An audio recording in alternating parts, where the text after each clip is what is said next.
Hello বন্ধুরা, আজ আমি তোমাদের সঙ্গে যে টপিক নিয়ে আলোচনা করব সেই টপিক হলো স্লোপ এবং ডিফ্লেকশন।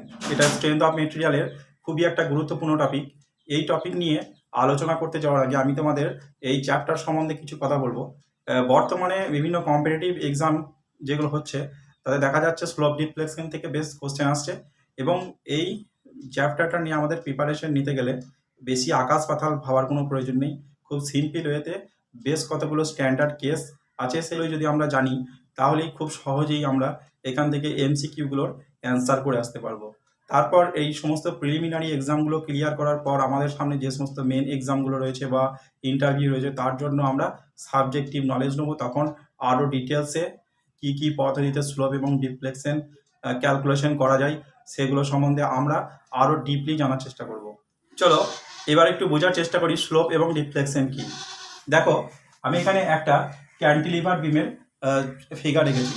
এই ক্যান্টিলিভার বিমটার এখানে যে রেড কালারের যে অ্যাক্সিসটা টানা হয়েছে, অ্যাক্সিসটা হলো এই বিমটার লংনিটিউডিনাল অ্যাক্সিস। এখানে এই বিমটার ওপর এই ডাব্লু লোডটা যেটা অ্যাক্ট করছে, এই ডাব্লু লোডের জন্য এই বিমটা এইভাবে ডেভিয়েশন হয়ে গেছে। এই যে অ্যাক্সিসটা আছে, অ্যাক্সিসটা ডেভিয়েট হয়ে এইভাবে নিচে নেমে এসেছে এই ডাব্লু লোডটার জন্য। এখানে মনে রাখবে এই যে রেড কালারে যে অ্যাক্সিসটা দেখানো হয়েছে, এই অ্যাক্সিসটা কে বলা হয় ইলাস্টিক অ্যাক্সিস। এই ইলাস্টিক অ্যাক্সিস বলা হয় তার কারণ হচ্ছে যদি লোডটাকে আবার তুলে নেওয়া হয় তাহলে আবার এই যে বিমটা সেটা আবার তার আগের পজিশনে ফিরে যাবে।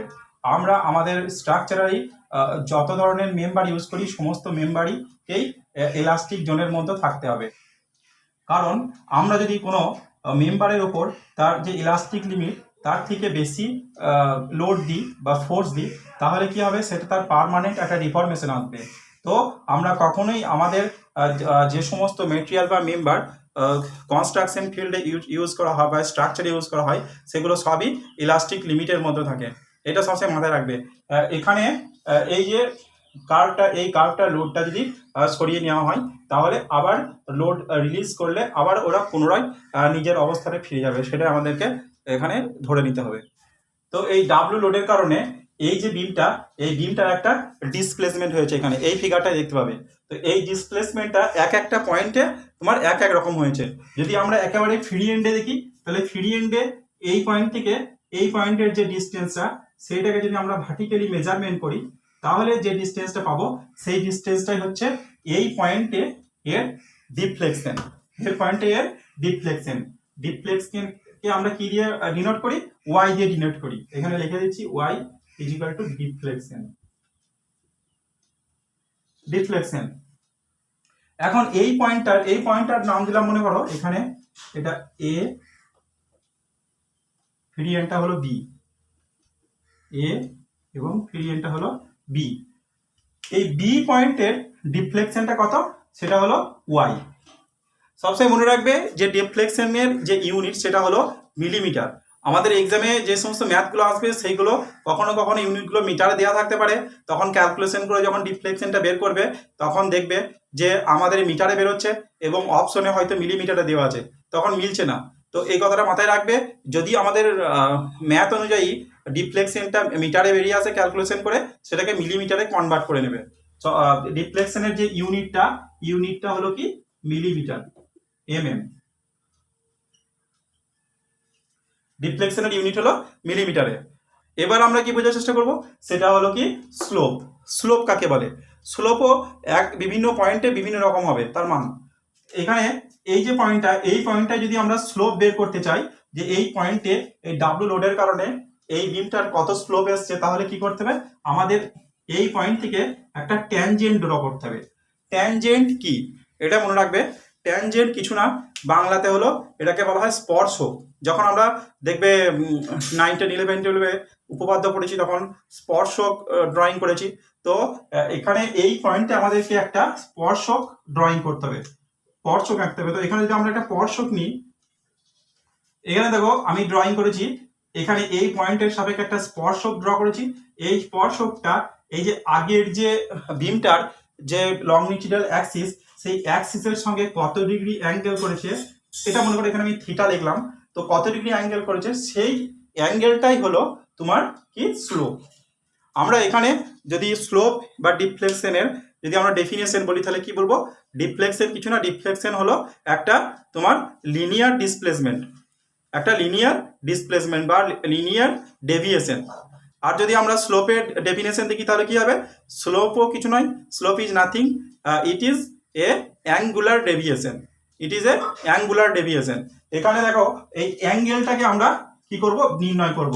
এই অ্যাঙ্গেলটা যত হবে এই পয়েন্টে এই লোডের জন্য এই বিমটার তোমার স্লোপও তত বলবো আমরা। এখানে থিটাকে আমরা কি বলছি, স্লোপ, অর্থাৎ স্লোপকে আমরা ডিনোট করছি থিটা দিয়ে। এর ইউনিট কি, স্লোপের ইউনিট হচ্ছে তোমার রেডিয়ান, স্লোপের ইউনিট হলো রেডিয়ান। এবার আমরা স্লোপ এবং ডিফ্লেকশনের ডেফিনেশন গুলো একটু দেখি। প্রথমে বলছি কি, যে ডিফ্লেকশন অ্যাট এ পয়েন্ট, একটা বিমের কোনো একটা নির্দিষ্ট পয়েন্টে ডিফ্লেকশন কাকে বলবো। ডিফ্লেকশন কি, deflection at a point is a linear and vertical displacement of the beam on that point for that load.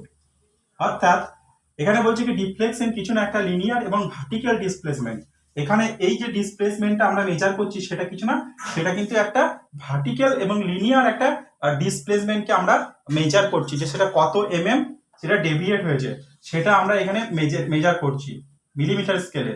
সেটাই হলো তোমার এই যে বিমটা, এই বিমটা একটা ক্যান্টিলিভার বিম, এই ক্যান্টিলিভার বিমের ফ্রি এন্ডে যদি ডাব্লিউ লোড অ্যাক্ট করে তাহলে এই কন্ডিশনের জন্য এই পয়েন্টে তোমার এটা হলো ওই বিমের ডিফ্লেকশন। যদি পয়েন্ট থেকে আমরা সরে আসি তাহলে কি হবে, ডিফ্লেকশনটা যত আমরা সাপোর্টের দিকে আসবে এখানে দেখো তত ছোট হবে, আস্তে আস্তে এখানে সাপোর্টের কাছে এসে জিরো হয়ে যাবে। একই রকম ভাবে স্লোপটাও তো আমরা যত এই পয়েন্টের দিকে আসবো তত আমাদের কি হবে, এই অ্যাঙ্গেলটা ছোট হতে হতে এক সময় এই সাপোর্টের কাছে যখন চলে আসবে তখন কি হবে, এর যে অ্যাক্সিস সেই অ্যাক্সিস বরাবরই ওর ট্যানজেন্টটাও হবে, তখন আমরা কি বলবো এখানে জিরো হয়ে যাবে সাপোর্টের ক্ষেত্রে এসে।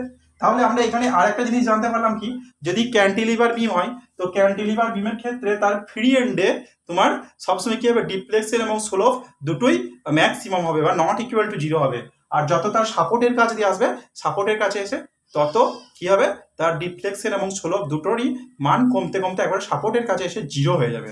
এরপর আমরা কি দেখবো, যে স্লোপ কাকে বলে।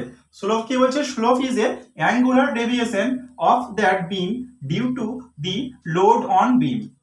এখানে লোড অন দি বিম হবে, যেহেতু আমরা এই বিমটাকে নির্দিষ্ট করে বলছি তাই এখানে দি কথাটা লিখবে, লোড অন দি বিম, যেটা এই বিমটার মানে যখন লোড অ্যাপ্লাই হয়নি তার আগের মুহূর্তের যে লংজিটিউডাল কার্ভ, সেই কার্ভটার সঙ্গে কত ডিগ্রি অ্যাঙ্গেল করেছে বা অ্যাঙ্গুলার যে ডেভিয়েশনটা সেটা কত ডিগ্রি ডেভিয়েট হয়েছে সেটাই আমরা এখানে মেজার করব। যে সেটা যত রেডিয়ান পাবো আমরা বলবো যে এর স্লোপটা তত রেডিয়ান। এরপর আমরা স্লোপ এবং ডিফ্লেকশনের কতগুলো স্ট্যান্ডার্ড কেস দেখব। সাধারণত এই সমস্ত স্ট্যান্ডার্ড কেস থেকেই আমরা বিভিন্ন এমসিকিউ কম্পিটিটিভ এক্সামগুলোতে এখন দেখতে পাচ্ছি। এখানে ক্যান্টিলিভার বিমের 4টে কেস দেওয়া আছে, সেই 4টে কেসে স্লোপ এবং ডিফ্লেকশন দেখানো হয়েছে। স্লোপ এবং ডিফ্লেকশন ক্যান্টিলিভার বিমের ক্ষেত্রে বের করার ট্রিকও আছে। আগে আমি তোমাদের ছকটা দেখাই, তারপর ট্রিক নিয়ে বলবো। তো এখানে যদি ক্যান্টিলিভার বিম থাকে এবং তার মধ্যে একটা মোমেন্ট এম কাজ করে তাহলে সেখানে তার স্লোপ হবে ml বাই EI এবং ডিফ্লেকশন হবে ml² বাই 2EI। যদি তোমার একটা ক্যান্টিলিভার বিমে যদি তার ফ্রি এন্ডে একটা কনসেন্ট্রেটেড লোড, এই যে আগে যেটা এক্সাম্পলটা দেখালাম একটা কনসেন্ট্রেটেড মোমেন্ট ছিল, এটা হলো একটা কনসেন্ট্রেট লোড যদি তার ফ্রি এন্ডে অ্যাক্ট করে তাহলে সেক্ষেত্রে তার স্লোপটা হবে WL² বাই 2EI আর তার ডিফ্লেকশনটা হবে WL³ বাই 3EI। এইভাবে এর পরবর্তী যে কন্ডিশনটা সেটা হলো কি, তোমার ক্যান্টিলিভার বিমের ইন্টায়ার দ্য স্প্যান, অর্থাৎ পুরো স্প্যান বরাবর। এখানে আরেকটা জিনিস বলে আমি লিখে দিই, প্রত্যেকটা বিমেরই লেন্থ কিন্তু এল, দেখতে খারাপ লাগবে সেজন্য বারবার লিখিনি। এখানে এই যে 3 নম্বর কন্ডিশনটা, এই কন্ডিশনটাই যে ক্যান্টিলিভার বিমটা তার এন্টায়ার স্প্যান বরাবর তোমার একটা W নিউটন পার মিটার একটা লোড এখানে কাজ করছে, যে লোডটা হলো UDL load, uniformly distributed load. Uniformly distributed লোডকে কখনো তোমরা এইভাবে দেখাবে না, এটা একটা তোমার মানে সঠিকভাবে দেখানো ডায়াগ্রাম নয়, এটা হলো সঠিকভাবে ইউনিফর্মলি ডিস্ট্রিবিউটেড লোডকে দেখানোর একটা ডায়াগ্রাম। তো যদি এইরকম কন্ডিশনে লোড হয় ক্যান্টিলিভার বিমে, তাহলে তখন তার যে স্লোপটা হবে সে স্লোপটা হবে WL3/6 EI এবং তার ডিফ্লেকশনটা হবে WL4/8 EI। একই রকম ভাবে যদি ইউনিফর্মলি ভ্যারিং লোড হয়, সাপোর্টের দিকে তোমার ম্যাক্সিমাম লোডটা থাকে এবং ক্রমশ সেটা কমতে কমতে 0 হয়ে যায় তার ফ্রি এন্ডে, তাহলে সেক্ষেত্রে তার যে স্লোপটা হবে সেটা হবে WL3/24 EI আর তার ডিফ্লেকশনটা হবে WL4/30 EI। এই কটা হলো ক্যান্টিলিভার বিমের তোমার স্ট্যান্ডার্ড কন্ডিশন। চলো আমরা ক্যান্টিলিভার বিমের স্ট্যান্ডার্ড কেসগুলোর যে ট্রিকটা রয়েছে সেই ট্রিকটা সম্বন্ধে একটু দেখি। সবচেয়ে মনে রাখবে যে আমাদেরকে বেশিরভাগ ক্ষেত্রেই এমসিকিউতে যেটা জিজ্ঞাসা করে সেটা হলো ম্যাক্সিমাম স্লোপ এবং ম্যাক্সিমাম ডিফ্লেকশন কোনো একটা পয়েন্টে, যে কোনো বিম হতে পারে, সেটা তোমার ক্যান্টিলিভার বা সিম্পলি সাপোর্টের যে কোনো বিম হতে পারে। তো এখানে আমরা যেটা দেখছি সেইখানে চারটেই হলো তোমার কি ক্যান্টিলিভার বিম, এবং এই ট্রিকটার কন্ডিশন হলো কি, এই যে লোডের যে কন্ডিশনগুলো সেগুলো প্রথমে ফ্রি এন্ডে কনসেন্ট্রেট মোমেন্ট, তারপর তোমার ফ্রি এন্ডে তোমার কনসেন্ট্রেট লোড, তারপর এন্টায়ার স্প্যান জুড়ে তোমার কি ইউডিএল লোড, এবং তারপরে হবে তোমার ইউভিএল লোড। এই কন্ডিশনে কিন্তু এইভাবেই পরপর 1 2 3 4 করে এই সিরিয়াল নাম্বারটা তোমার সাজানো থাকতে হবে, তবেই তুমি এই ট্রিকটা তোমার কাজ করবে। ট্রিকটা কি দেখো, এখানে লেখা আছে যে থিটা ম্যাক্সিমাম। থিটা ম্যাক্সিমাম কি? থিটা ম্যাক্সিমাম হলো তোমার slope, maximum slope. Maximum slope বের করতে আমাদের কি করতে হবে? ML/SEI, ML/SEI। এখানে একটা নতুন একটা যোগ করা আছে, সেটা হলো এস।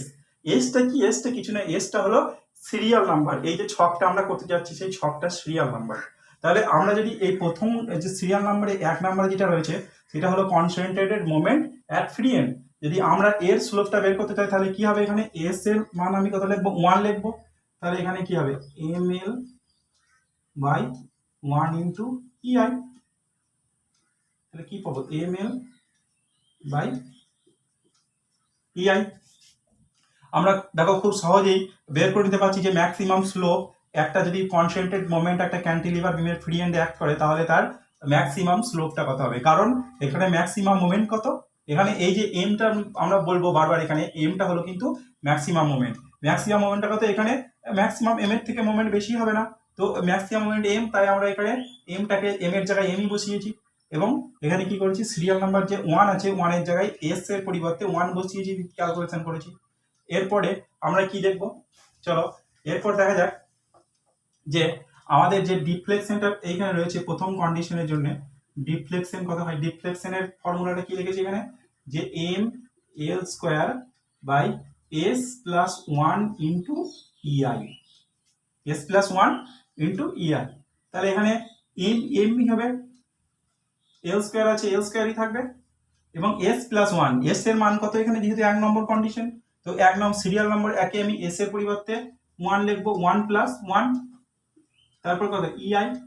তাহলে এখানে কত পাচ্ছি? ML²/2EI। দেখবে ছকটা তোমরা চেক করে দেখো, তোমার যে ম্যাক্সিমাম ইয়েটা আসবে, ডিফ্লেকশনটা আসবে এই কন্ডিশনের জন্য, সেটা কত আসবে? এতই, ML²/2EI। আমরা তারপর সেকেন্ড কন্ডিশনের জন্য দেখি, সেকেন্ড কন্ডিশনে কত হচ্ছে। আমাদেরকে এবার থেকে কি বের করে রাখতে হবে? এদের যে ম্যাক্সিমাম বেন্ডিং মোমেন্টটা সেটা আমাদেরকে বের করে রাখতে হবে। এই বিমটার ম্যাক্সিমাম বেন্ডিং মোমেন্ট কত? WL, কারণ স্প্যানটা যদি L হয় আর লোডটা W, তাহলে আমাদের এখানে ম্যাক্সিমাম যে আমরা বেন্ডিং মোমেন্টটা পাবো সেটা হলো WL। এই WLটা তোমার কি? এটা হলো M এর ভ্যালু, M এর ভ্যালু। চলো আমরা প্রথমে স্লোপ ক্যালকুলেশন করে দেখি দ্বিতীয় নম্বর কন্ডিশনের জন্য। থিটা ম্যাক্সিমাম কত হবে? থিটা ম্যাক্সিমাম এম এর পরিবর্তে আমরা কি বসাবো? WM, তারপর L আছে একটা, L থাকলো, আচ্ছা S এর মান কত? 2, তাহলে 2 EI আমাদের সেরকমই থাকবে, তাহলে কত হবে? WL²/2EI। আমরা এটা কি পেলাম?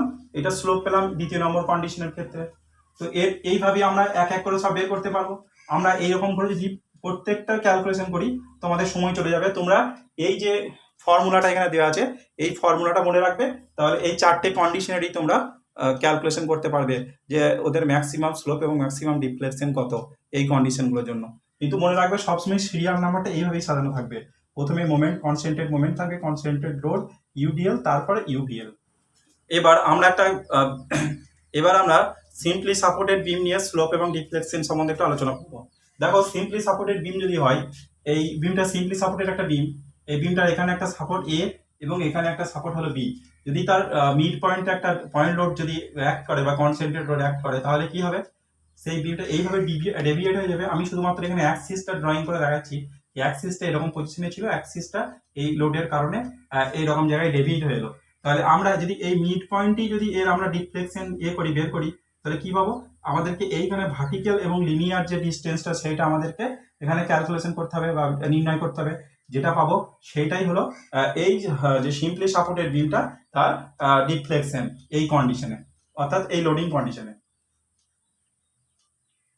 এবং আমরা একই রকম ভাবে যদি এই পয়েন্টে যদি আমরা ট্যানজেন্ট ড্র করি, এই পয়েন্টটাই ট্যানজেন্ট ড্র করলে আমরা যত ডিগ্রি অ্যাঙ্গেল পাবো এই অ্যাক্সিসটার সঙ্গে, সেই অ্যাঙ্গেলটাকে আমরা কি বলবো, এই কন্ডিশনে ওই লোডের জন্য ওই বিমটার ওই পয়েন্টে কি ওটা স্লোপ। ভালোভাবে লক্ষ্য করো, সিম্পলি সাপোর্টেড বিমের ক্ষেত্রে তার সাপোর্টের দিকে যদি আমরা স্লোপ নির্ণয় করি, দেখবো যে সেখানে ম্যাক্সিমাম ভ্যালুটা পাওয়া যাচ্ছে অ্যাঙ্গেলের ম্যাক্সিমাম ভ্যালুটা আমরা নিয়ার টু দি সাপোর্ট পাচ্ছি। কিন্তু মিড পয়েন্টে যদি দেখো, তাহলে একেবারে স্ট্রেট লাইন হয়ে যাচ্ছে, একেবারে স্ট্রেট লাইন হয়ে যাচ্ছে। তাহলে এখানে কি হবে, এখানে তোমার এর ভ্যালুটা কত হবে, 0 হবে।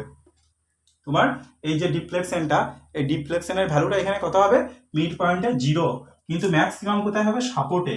এবং এর মিড পয়েন্টে তোমার ডিফ্লেকশনটা হবে ম্যাক্সিমাম, কিন্তু ডিফ্লেকশনটা তোমার সাপোর্টে হবে 0। এটাই হলো ক্যান্টিলিভার বিম এবং সিম্পলি সাপোর্টেড বিমের এই দুটো কন্ডিশন মনে রাখবে। এইগুলো এমসিকিউতে মাঝে মাঝে আসে যে সিম্পলি সাপোর্টেড বিমের ম্যাক্সিমাম ডিফ্লেকশন কোথায়, ম্যাক্সিমাম স্লোপ কোথায় আমরা পাবো। এই কন্ডিশনগুলো মনে রাখবে যে সিম্পলি সাপোর্টেড বিমের ক্ষেত্রে তোমার সাপোর্টের স্লোপটা ম্যাক্সিমাম হবে, কিন্তু মিড পয়েন্টে তার স্লোপটা 0 হবে যদি এইরকম মিডিল পয়েন্টে যদি তার লোডটা অ্যাক্ট করে। এবং এখানে তোমার যে ডিফ্লেকশনটা সেটা হবে ম্যাক্সিমাম। এবং এছাড়াও আরও যে সমস্ত লোডিং কন্ডিশনগুলো আছে, সেই লোডিং কন্ডিশনেও দেখতে পাবে যে সাপোর্টের স্লোপ সবসময় কী হবে, ম্যাক্সিমাম হবে, কিন্তু তার নিয়ার টু দি সেন্টার অর্থাৎ মিড স্প্যান যেটা রয়েছে, মিড স্প্যানের কাছাকাছি স্লোপ কিন্তু মিনিমাম থাকবে। এবং ডিফ্লেকশন কিন্তু তোমার সেন্টারের কাছাকাছি কি থাকবে, ম্যাক্সিমাম থাকবে, কখনোই সাপোর্টের কাছাকাছি ম্যাক্সিমাম থাকবে না। তোমরা এই যে কন্ডিশনগুলো, এগুলো স্ট্যান্ডার্ড কন্ডিশন, এগুলো মুখস্থ রাখবে। সিম্পলি সাপোর্টেড যে দুটো কেস রয়েছে এখানে দেখো, একটা হলো তোমার যে সিম্পলি সাপোর্টেড বিমের মিড পয়েন্টে একটা কনসেন্ট্রেট লোড অ্যাক্ট করছে, আর একটা হলো তার যে এন্টায়ার স্প্যানে ইউটিএল লোড অ্যাক্ট করছে। সেক্ষেত্রে তোমার ম্যাক্সিমাম স্লোপ কত হবে, ম্যাক্সিমাম স্লোপটা কোথায় বলেছিলাম, সাপোর্টে ম্যাক্সিমাম স্লোপ দেওয়া হবে, অর্থাৎ এই সাপোর্টের স্লোপটা কত হবে, W/L² 16 EI। এবং তার যে ডিফ্লেকশনটা সেটা কত হবে, ডিফ্লেকশন হবে WL3/48 EI। এই ডিফ্লেকশনটা কোথায় হবে, মিড পয়েন্টে হবে। তো এই জিনিসটা মনে রাখবে। এবং এই কন্ডিশনের ক্ষেত্রেও তোমার স্লোপটা হবে WL3/24 EI এবং তোমার ডিফ্লেকশনটা হবে তোমার 5WL4/384 EI। এই যে কন্ডিশনগুলো, এই কন্ডিশনগুলো মুখস্থ রাখবে। এর জন্য সেরকম কোনো ট্রিক নেই, কিন্তু ক্যান্টিলিভার বিমের ক্ষেত্রে তোমাদেরকে একটা খুব ভালো সুন্দর ট্রিক বলে দিয়েছি। ওই ট্রিক অনুযায়ী তোমরা মনে রাখবে, তাহলেই খুব সহজেই তোমাদের ছকটা মনে থাকবে। এছাড়াও আমি একটা কথা বলে রাখি, তোমরা যারা কম্পিটিটিভ এক্সাম দিচ্ছ, তারা যদি রেগুলার প্র্যাকটিস করো, তাদের এগুলো এমনিই মুখস্থ হয়ে যাবে, এগুলো কোনো ট্রিকের প্রয়োজন হয় না। তবেই তোমরা চাকরি পাওয়ার মতো যে কম্পিটিশন, সেই লেভেলে তোমরা পৌঁছাতে পারবে। আর এগুলোকে যদি এই ট্রিক অনুযায়ী মুখস্থ করতে হয়, তাহলে তোমাদের জানতে হবে সেরকম কোনো প্র্যাকটিস তোমরা এখনো করছো না। তাই এরকম কোনো ট্রিকের প্রয়োজনই পড়বে না, রেগুলার নিয়মিত প্র্যাকটিস করে যাও চাকরি পাওয়ার জন্য। তাই ট্রিকটা মনে রাখবে, এটা বাই চান্স যদি ভুলে যাও সেক্ষেত্রে ট্রিকটা কাজে লাগবে, কিন্তু ট্রিকের ওপরই ভরসা করে কেউ কখনো প্রিপারেশন নিও না। তোমরা রেগুলার তোমাদের নিয়মিত তোমাদের প্রিপারেশন নিয়ে যাও, বিভিন্ন ম্যাথ যেগুলো রয়েছে, স্ট্রেংথ অফ মেটেরিয়াল, সয়েল মেকানিক্সের, সার্ভের, এই সমস্ত ইয়েগুলোর ম্যাথগুলো তোমরা প্র্যাকটিস করে যাও। আশা করি তোমাদের এত কিছু ট্রিকের প্রয়োজন পড়বে না, প্র্যাকটিসটাই হলো মেন। তোমাদের সকলকেই বলি যে তোমরা এই যে এক্সামে নোটিফিকেশন আসছে না কোভিড-19-এর জন্য, তার জন্য ভেঙে পড়ো না। তোমরা তোমাদের প্রিপারেশন চালিয়ে যাও এবং তোমরা সঠিকভাবে পড়াশুনো করো, নিয়মিত রেগুলার পড়াশোনা করে চলো। নোটিফিকেশন তো আসবেই, এবং এমন যেন না হয় যে হঠাৎ তোমরা প্রিপেয়ার হওনি অথচ নোটিফিকেশন বেরিয়ে গেছে এবং সেই পরীক্ষাটা তোমাদের চোখের সামনে বেরিয়ে গেছে, এরকম যেন কোনো ঘটনা না ঘটে। তাই তোমরা রেগুলার প্র্যাকটিস করে চলো। এই বলে আমি আজকের আমার ক্লাসটা শেষ করছি। তোমরা সকলেই ভালো থাকো, সুস্থ থাকো এবং এই কোভিড-19 সরকার যে থার্ড ওয়েভ আসবে বলে আমাদের সবাইকে সাবধান করছে, সরকারের সাথে সাথ দাও, সহযোগিতা করো। তোমরা অযথা বাড়ির বাইরে বেরিও না এবং অযথা ভিড় করো না কোনো জায়গাতে, এবং অপরকেও এই বিষয়ে সাবধান করো, সচেতন করো। এটাই আমাদের সবার কর্তব্য। এই বলে আমি আজকে আমার এই ভিডিও শেষ করলাম। জয় হিন্দ।